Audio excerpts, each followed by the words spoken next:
That's what they was saying, like I ever left. I was focused and waiting, patiently embracing, I administer pain. You can see the scope unless you missing my aim.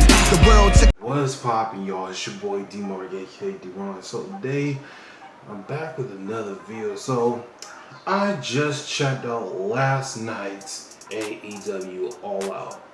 And, man, I have to say, that show, that whole pay-per-view show, man, it was a great pay-per-view to start off. I mean, this is literally what every pay-per-view show should be. Honestly, the show was so great, you gotta go back and watch it. I'm actually gonna go back and check out the match, all the matches from All Out last night that I watched. But honestly, one of my favorite matches from last night from All Out was the Lucha Brothers versus the Young Bucks in the Steel Cage match.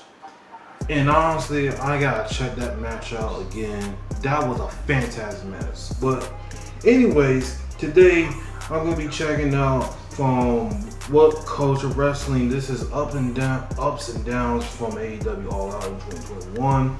So that's today we're gonna be checking out. Now, before we get into this video, if you're not already yet, make sure you hit that subscribe button, click that notification bell, because I will be posting every single week, man. Let's get right into this thing.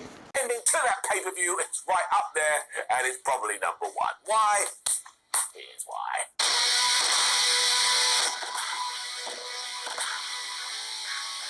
Now, in case you missed it and clicked this video to find out, I promise you, I swear, Scout's honor, this is what happened at the end of that show. The Elite were beating up Christian Cage when Adam Cole made his debut, and of course we all thought, oh man, it's gonna follow the Elite's gonna beat up Kenny Omega, and instead he super kicked Jungle Boy right in the face, and he went ill. And then as the brand new Elite was celebrating, Daniel Bryan also surprise debuted. He teamed up with the Jurassic Express and Christian. He beat up the Elite, and that's how we all went off there. I thought I was dreaming. So 2 huge debuts, 2, and screw business decisions, and screw what makes sense, and screw metrics, and screw numbers, just fill me up with this enjoyment until my enjoyment glands are overflowing with glee, and that is essentially what happened around about 24 hours ago. To truly get the scope of where this fits, it seems to make sense to go through some other awesome endings. So John Moxley, debuted at Double or Nothing, that was pretty good. CM Punk, Money in the Bank 2011, we all remember that one.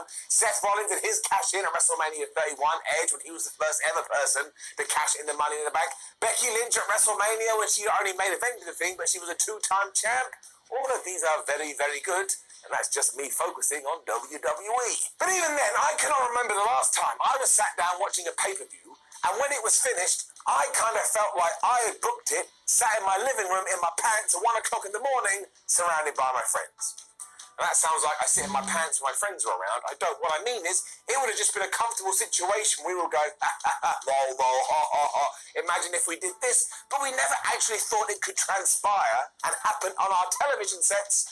Yet we can't say that anymore because it actually did. The crazy thing is, after the fact, we're not even talking about what this means for Adam Cole, because the fact that he has come in and he's gone bad guy, when you break it all down and extrapolate it, this is actually kind of devious. It's also why going nuts with debuts works, because you can do stuff like this. If we didn't have the follow-up straight afterwards, there is no point trying to get fans to jeer Adam Cole, because their instinctive reaction is to adorn him with praise, and you want to make sure you feed into that, because time and time again in wrestling, when you try and not feed into that, it just goes bad. However, when you have just had one of the best comeback pops ever in the form of CM Punk a few weeks ago, and you know you're about to do it with Bryan Danielson minutes after this, of course you can get away with it. You're not depriving anyone or anything because they're about to get it anyway, and you're essentially coming up with stories that beforehand we would have only seen in video games. I mean, Adam Cole joining his own brotherhood, joining his old friends, Daniel Bryan being like the guy to say, no, I'm sick and tired of you, the Elite, I will fight you. Yeah, I know I keep calling him Daniel Bryan, you'll have to forgive me, it's going to take a while for my brain to even back out, but the best thing about all of this is all the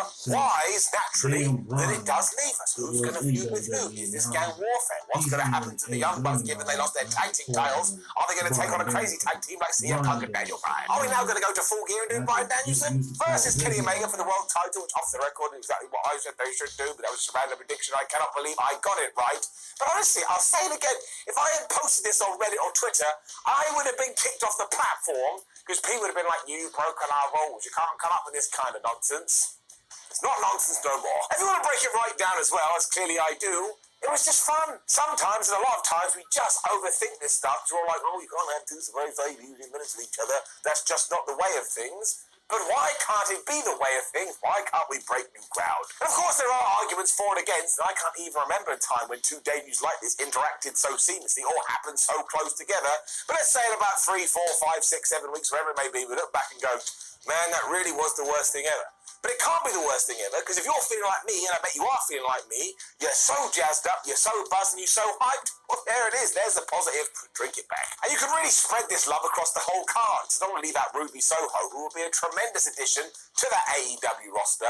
And also, when you go through every single match was at minimum good. And you see some people taking shots at Paul White versus QT Marshall. But come on, that was in and out quicker than the last time you had sex. Sorry, I shouldn't have popped into my head. I couldn't help myself with a cheap shot. I apologize. So it's in and out quicker than your last time at Bat. There you go. That is better. And it also served as a buffer between our co-main events. I admit it, I put my hands up. If we had just ridden the fumes here and gone from one to the other, I would have been fine with it, because it's a bit like drugs.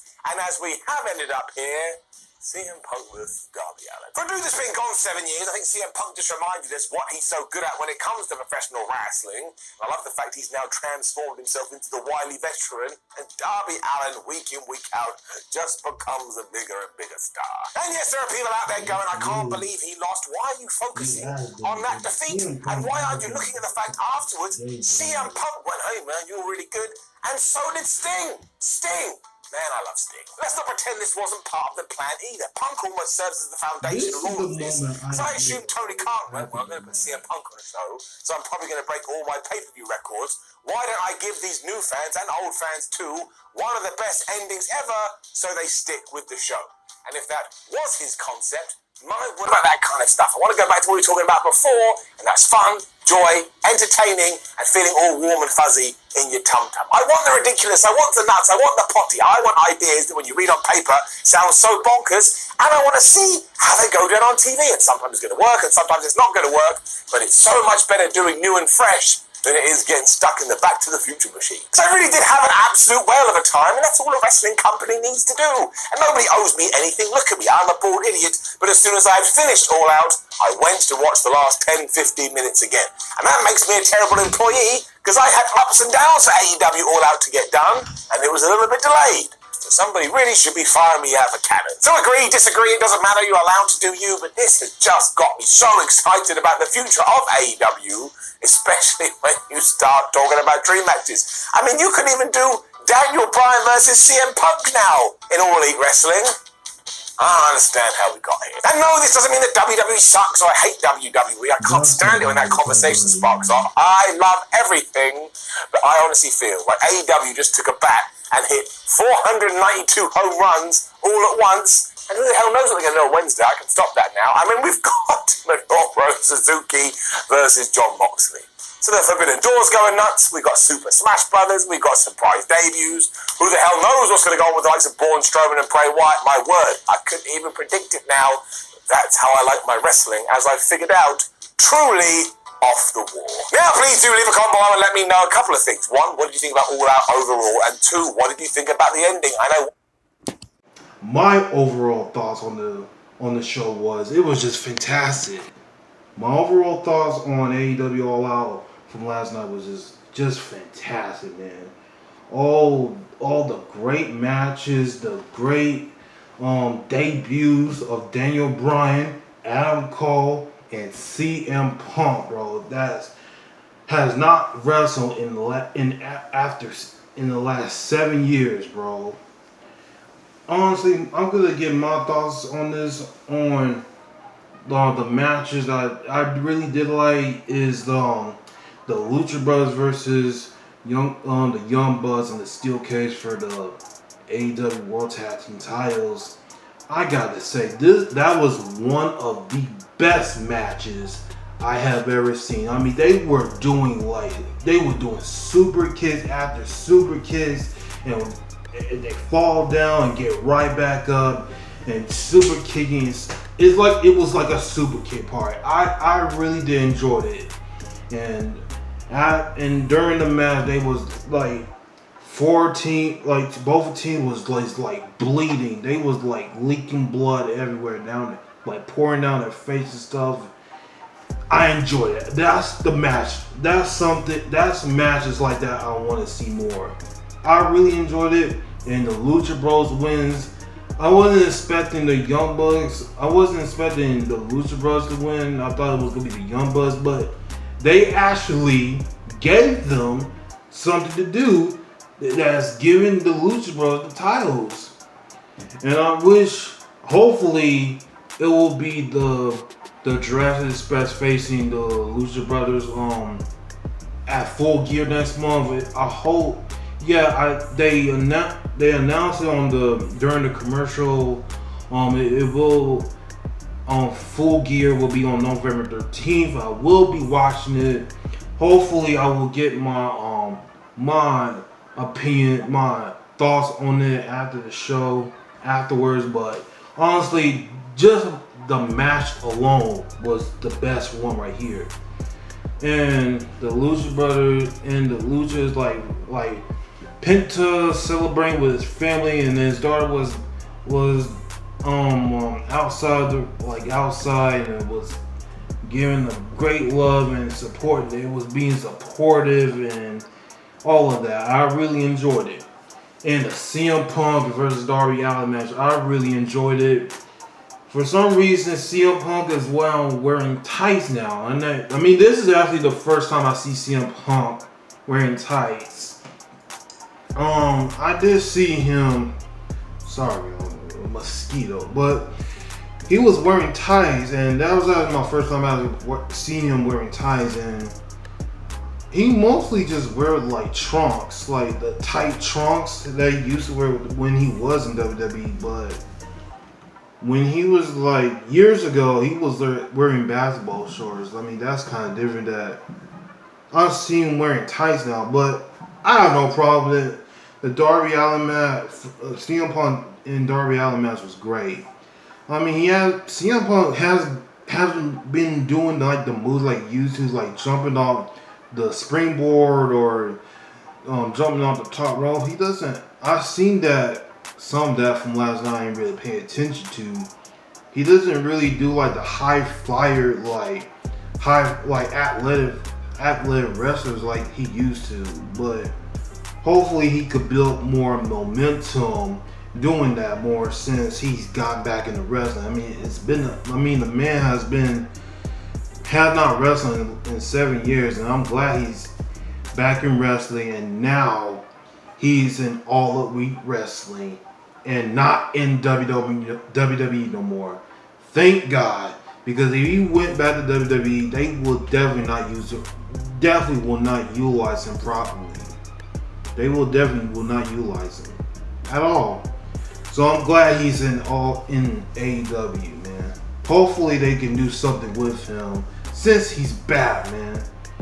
And the biggest debuts of all time was Adam Cole and Daniel Bryan. Mostly Adam Cole came out and said and attacked the Jungle Boy, and he's joined the Elite. Even though, and now he's a heel now, which he's still, even though he's a heel when he was WWE, but he's turned heel on last night, and he's still getting over. It doesn't matter. It doesn't matter if you see Adam Cole as a face or a baby face or a heel. He still will get over by the fans, and he joined the Elite.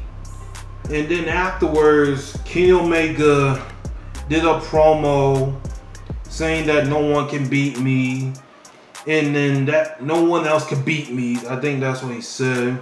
But the thing is, who I see Federal Fight's theme music, I don't know how you say that, but Daniel Bryan came out. I knew Daniel Bryan was gonna show up. I was thinking in my mind that Daniel Bryan was gonna show up at All Out last night after the Kenny Omega versus Christian match for the AEW World Title, which also that was a great match as well. That was a good match as well. but I already knew in my mind, and I was correct.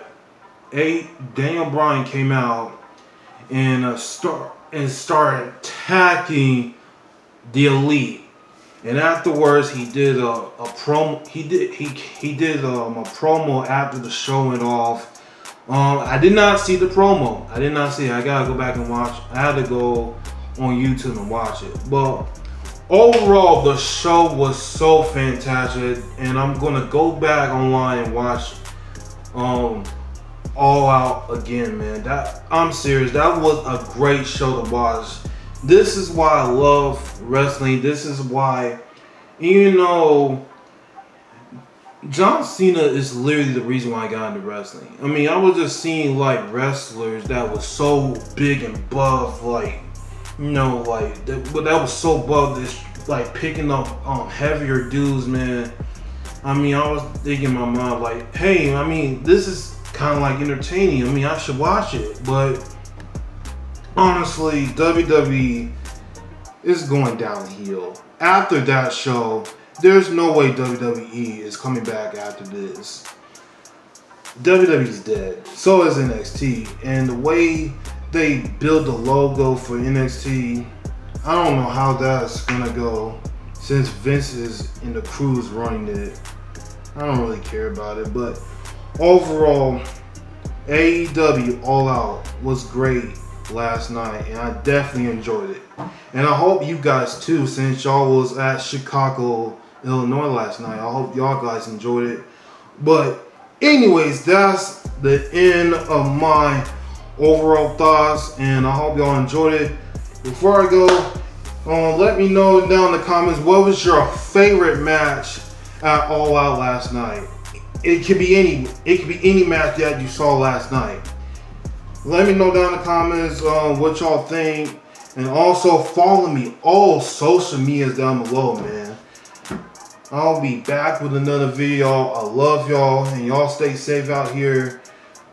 Peace and blessings, y'all. Peace.